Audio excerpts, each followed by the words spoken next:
Prologue. He couldn't believe she wouldn't turn on the lights. For this occasion, Jarlath Keen had dressed in the best of his well-appointed wardrobe. He'd wanted to convey all the most important attributes: money, power, influence, and the brushed techno-silk Paoletti suit he wore expressed all of that and more. As well it should, for the 5,500 credits it had cost him. In that respect, Keen's strategy had proved disappointingly ineffective. While the room he stepped into was completely without light, there was a feeling of expansiveness to it that Keen had never encountered in an apartment or condominium before, especially in the small and hard-to-find buildings in overcrowded Manhattan. He felt immediately and utterly dwarfed. Illuminated only by the smoggy night sky shining through the penthouse's floor-to-ceiling windows, the lightlessness of the interior made no difference. There was an undercurrent of opulence in the place, of decadence, that could not be disguised. Keen was drenched in it with every sense but sight. The carpet beneath his fine Italian pseudo-leather loafers was thick and springy, the air laden with expensive perfume. He wished he didn't have to grope his way across the room. It made him feel awkward and put him at a distinct bargaining disadvantage. But when he did, his fingertips sped across genuine silk and leather upholstery on the plush furniture. His desire to see made him check all the switches and lamps, but none of them worked. The frantic, faraway city lights did little to illuminate the condominium, but they would have to do. Obviously, the woman had the switches wired to some master control to which only she had access. It seemed he would have no choice but to conduct his business in the shadows. Mr. Keen. Her voice was soft and absolutely feminine, a whisper in the dark as delicate as a flimsy scarf falling through the air. Keen caught himself before he whirled, turned instead with as much dignity as he could muster, given the fact that he was standing in the dark and talking to a woman who seemed no more than a spectre from across the room. He cleared his throat. Miss, Mina. Mina, then. Thank you for agreeing to see me. Something about that sensuous voice made the perfectly tailored suit seem suddenly too small, too hot, despite the meticulously filtered and cooled air in the penthouse. I know it was short notice.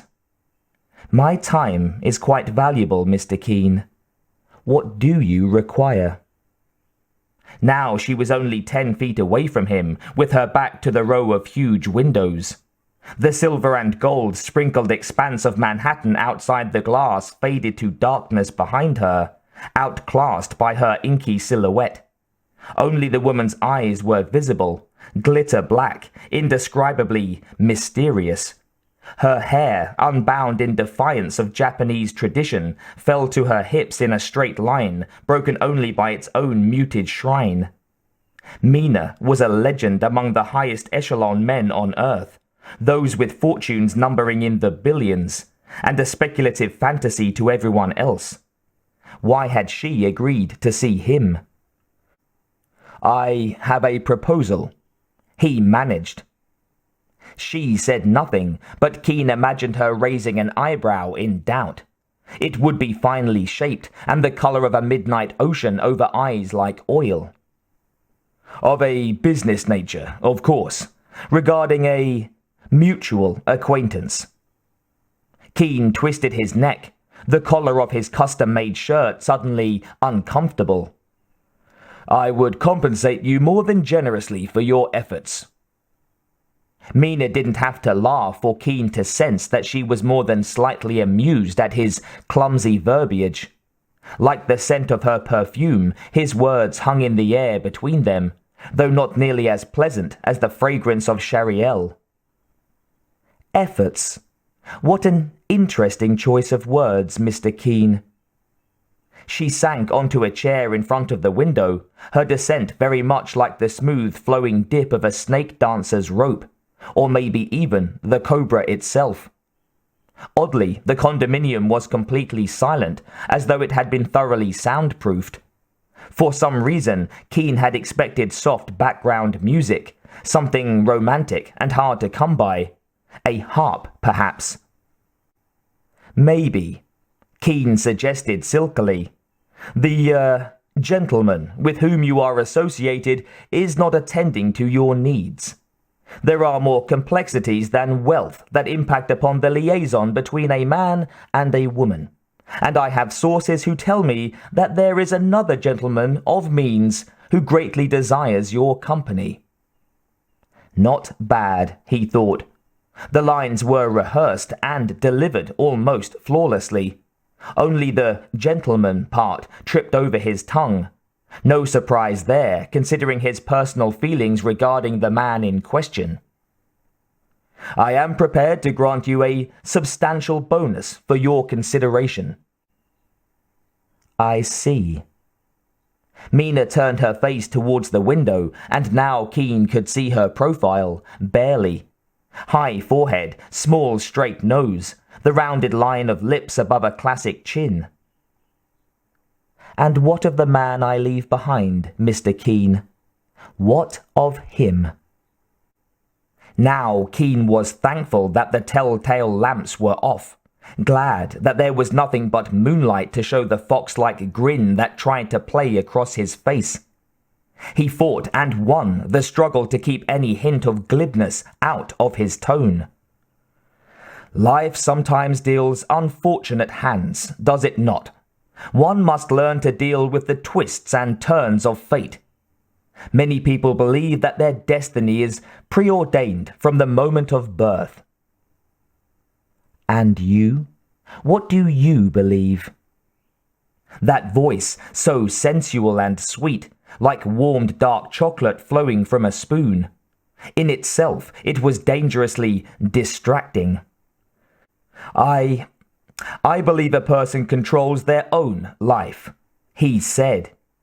Everyone's existence is unique, formed by the billions of experiences that happen to them and no one else. Really? Mina was silent for so long that Keen had begun to think she'd lost interest. The allure of the deal just hadn't done it for her. What would it take, he wondered. Drugs? More credits? He hadn't quite drained himself dry for tonight, but it wouldn't take much more to do it. All right, she said suddenly. I'll do it. But absolutely no one must know of our conversation tonight. If our meeting became public knowledge, there would be severe repercussions for both of us. You can trust me And, she interrupted, you will have the bonus you mentioned converted into straight currency, but you will hold this currency until I call for it after I make the appropriate arrangements. Do not deceive me, Mr. Keen, or you will see an entirely different outcome to your wishes. It will not be pleasant. I assure you. You may leave now, Mr. Keen. He opened his mouth to speak, but a door opened somewhere behind him, sending his heart into a double set of jumping jacks within his chest. White light spilled into the room and stopped abruptly, as if it didn't dare go beyond the stretch of its own 3-foot rectangle. My assistant will show you out. I will contact you when the time is right. Good night, Mr. Keen. He wanted to protest, to demand the right to see her face to face. Hundreds of thousands of credits, his lifetime accumulation, were on the line here. Did he not have the right to look into her eyes and see exactly who she was? In the end, Jarlath Keen walked out of Mina's apartment with his head held high as he could, a proud duelist bested but not killed by the opponent. The feeling gave credence to his thirst for vengeance, and that was all the better. To him, Mina was the hairline crack in the foundation, the kind that worked its way at a level far deeper than the trappings of mere money and business. He would sleep well tonight, knowing that his hand had initiated that tiniest of fractures. With enough care and patience, a crack could become a chasm.